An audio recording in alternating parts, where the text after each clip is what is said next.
As both a mathematician and a musician, I am constantly looking for ways that math and music collide, which is why I look up to Pythagoras. He was a man who lived in the Greek Isles from 570 to 495 BCE, and he was a philosopher and mathematician who was able to find connections between math and music. Now, you've heard of Pythagoras before. He's famous for his Pythagorean theorem, which states that for any right triangle, the squares of two sides, a squared plus b squared, the legs, are equal to the square of the hypotenuse.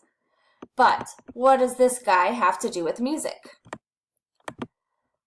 As the story goes, Pythagoras was apparently walking down the street past a blacksmith when he heard different sounds of clankings, hammers hitting different metals, and he heard that some of them sounded more beautiful than others, and some of them sounded like they worked together.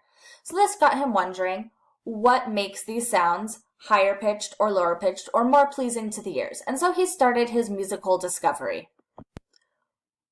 As he was messing with different size hammers and different bells, different metals, he found that everything worked in ratios. So if he had a 1-to-2 ratio, that would be an exact octave.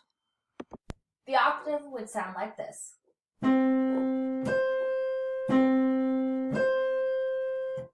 The reason this happens is because they vibrate at exactly twice the hertz, meaning that that gives the ratio of 1-to-2. Pythagoras then started playing with other things and found that in the ratio of 2-to-3, he could create a fifth.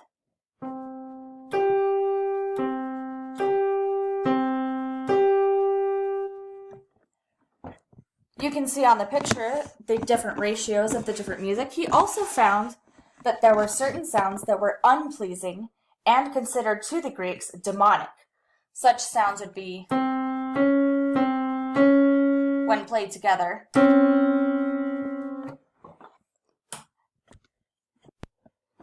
as he began to study more and more about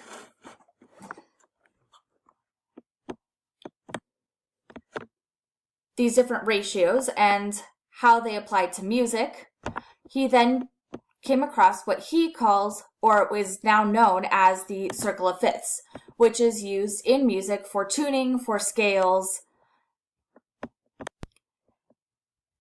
Quoting Aristotle, he said that Pythagoras saw the ratios of musical scales expressible in numbers, and that all things seem to be modeled on numbers, and numbers seem to be the first things in the whole of nature. They suppose the elements of number to be the elements of all things, and the whole heaven to be a musical scale of a number. In this, Aristotle is showing that Pythagoras, when he was showing his discoveries to Pythagoreans, people that followed him, that they believed that the ratios belonged to music, that math belonged to music, and music belonged to the universe.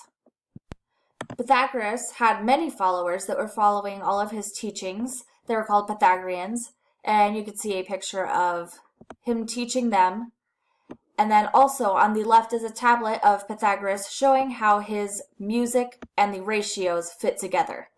Many people have continued to believe that music and math and the universe are all fitting together. 20 centuries after the discoveries of Pythagoras, Kepler wrote, "I grant you that no sounds are given forth, but I affirm that the movements of the planets are modulated according to harmonic proportions."